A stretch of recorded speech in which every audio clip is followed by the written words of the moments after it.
We begin by praising Allah subhanahu wa ta'ala and bearing witness that none has the right to be worshipped or unconditionally obeyed except for Him. And we bear witness that Muhammad sallallahu alaihi wasallam is His final messenger.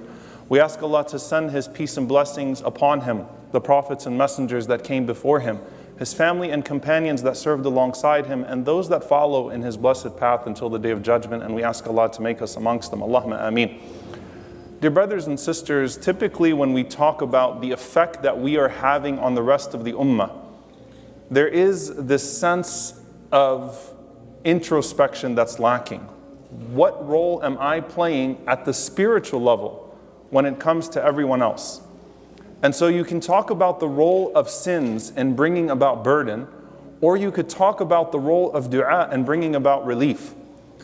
But subhanAllah, there's a very specific act of worship that distinguishes us from everyone else. And many people would think that this act of worship is for this small group of people. It's for the awliya, it's for this small group of friends of Allah subhanahu wa ta'ala that not many people can do. And some would even say that it's unwise to even talk about this act of worship when people are struggling with the bare minimum. So someone might say, why would you talk about Qiyamul Layl? Why would you talk about the night prayer when most Muslims are struggling to even pray 5 times a day? And I'm going to tell you exactly why and why it's so important in this moment. If a person is not praying 5 times a day, then it could be that they are a source of sin upon this ummah. But if a person wants to be a source of strength for this ummah, then that's where Qiyam comes in. That's number one. Number two, it could be that in that night prayer that Allah subhanahu wa ta'ala provokes in you a sweetness in your talking to Him, in your relationship with Him, in those moments of being alone that actually transforms the quality of your 5 salawat.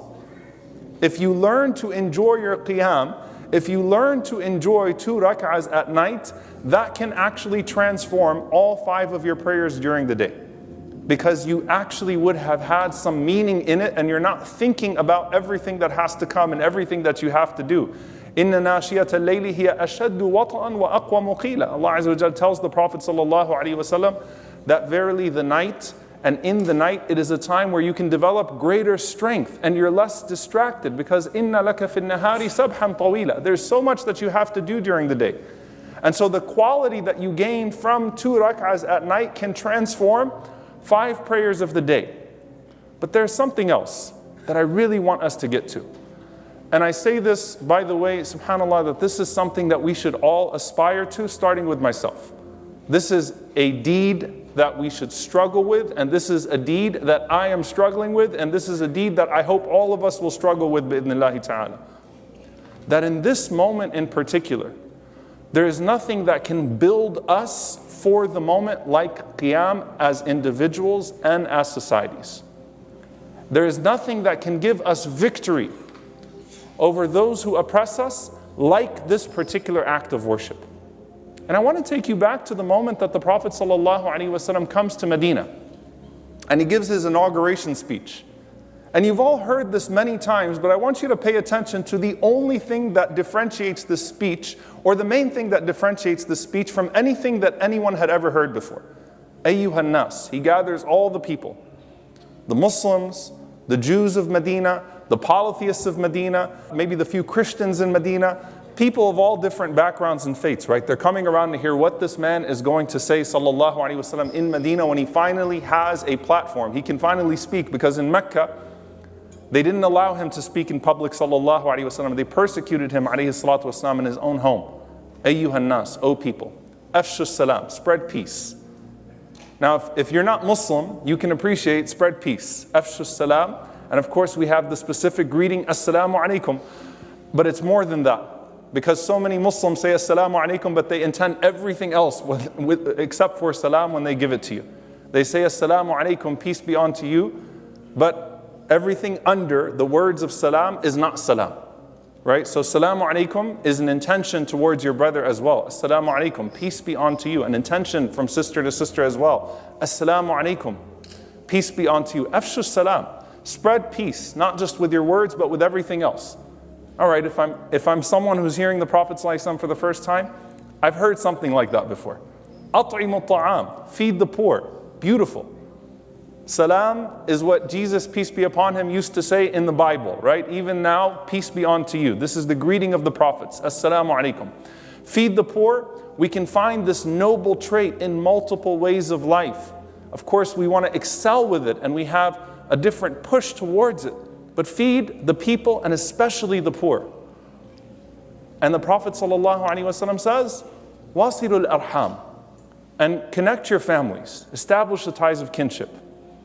This is a beautiful trait, a beautiful quality that has a universal manifestation. But then he says, sallallahu alaihi wasallam, وَصَلُّوا بِاللَّيْلِ وَالنَّاسُ نِيَامٌ. Pray at night while other people are sleeping. Stand up and pray at night when everybody else goes to sleep. تَدْخُلُ الْجَنَّةَ بِسَلَامٍ. You'll enter paradise in peace. This is different. SubhanAllah, in the narration of Abdullah ibn Amr ibn As, قال عليه الصلاة والسلام, أُعْبُدُ الرحمن. Worship Ar-Rahman. Who is Ar-Rahman? Never heard of Ar-Rahman before. The most merciful. Worship Ar-Rahman. And أَفْشُ السَّلَامُ وَأَطْعِمُ الطَّعَامِ, and so on and so forth.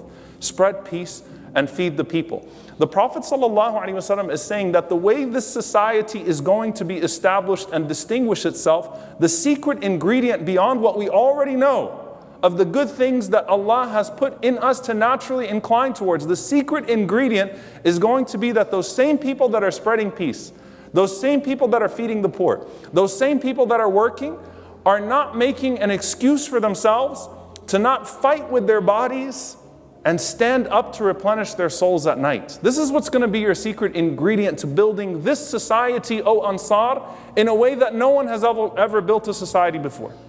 This is where it's going to come down to the characters that build the culture of Medina. وَصَلُّوا بِاللَّيْلِ وَالنَّاسُ نِيَامٌ تَدْخُلُ الْجَنَّةَ بِسَلَامٍ. A very specific group of people. Stand up and pray at night when other people go to sleep. SubhanAllah, there's a connection here. The first address in Medina that the Prophet ﷺ gives to the people is, stand up and pray at night.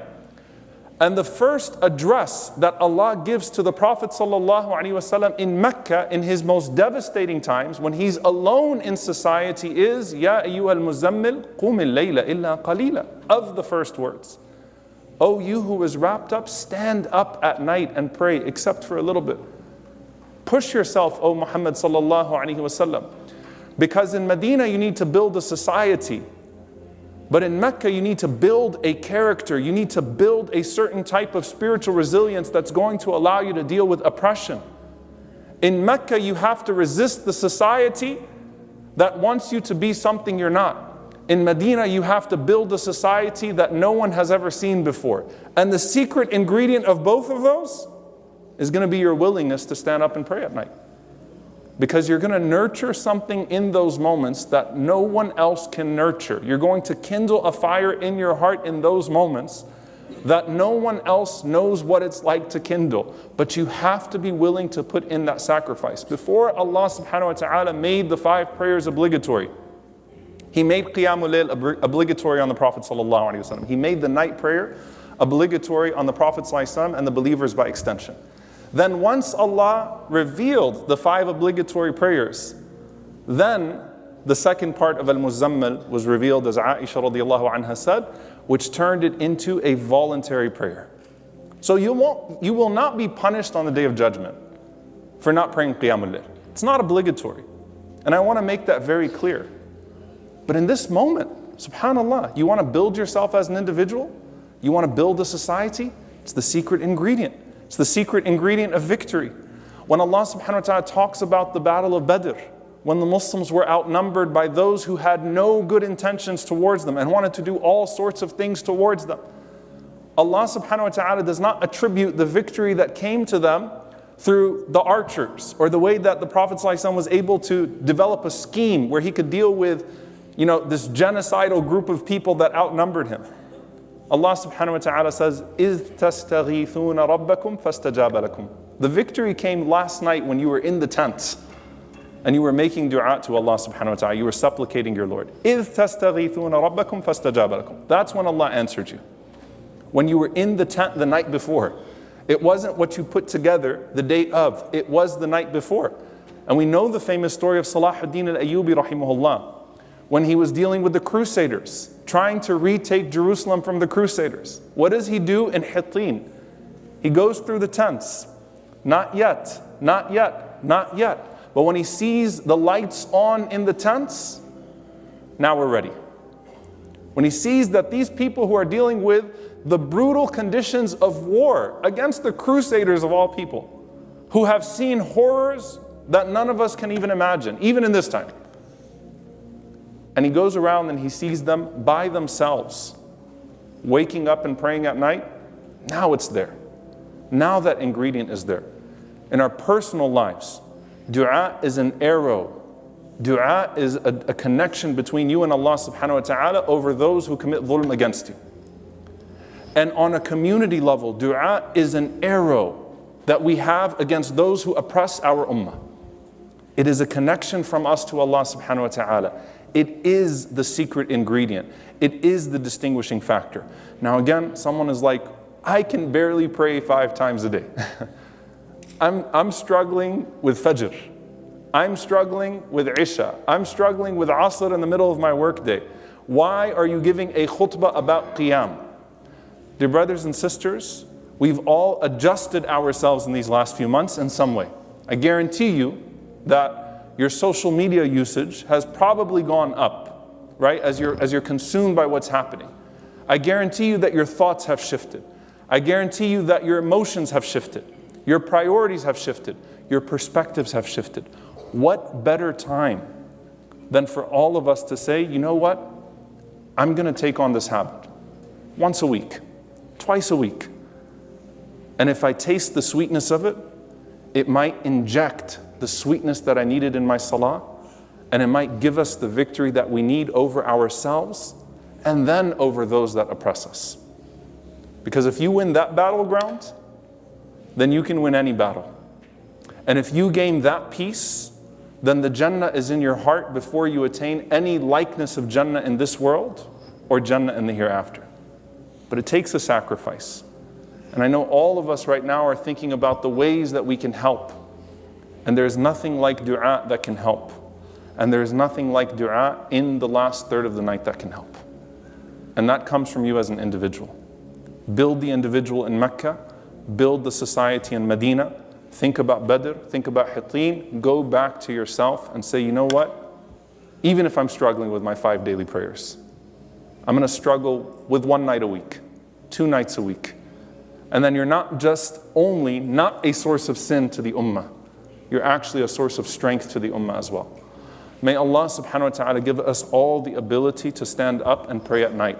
And may He inject sweetness into all of our prayers. And may He put success in the prayers that we make. And may He allow our prayers to be a source of comfort and security and victory and goodness to us and to the world around us, to our ummah in Gaza, to our ummah in Palestine, to our ummah all over the world. Allahumma Aamin. أقول قولي هذا وأستغفر الله لي ولكم ولسائر المسلمين فاستغفروا إنه هو الغفور الرحيم.